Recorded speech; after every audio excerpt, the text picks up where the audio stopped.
Hi guys, welcome back to a new episode of Apps Academy.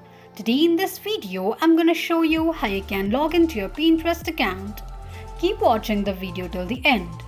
To log into your Pinterest account, firstly go ahead and launch open your Pinterest application. The homepage of Pinterest application will appear on the screen. You can log into your Pinterest account using your email, Facebook or Google account as well. Choose any one of the options. Here I'm gonna go with email. Enter your email address and tap on continue. On the next page, enter your password associated with your Pinterest account and click on login. Click on an eye icon to check if you have entered your password correctly or not. In case if you don't remember your password, click on forgotten password option. This is how you can log into your Pinterest account quickly and easily just in few steps. If you have any thoughts or queries, let us know in the comments section. Don't forget to subscribe to our channel.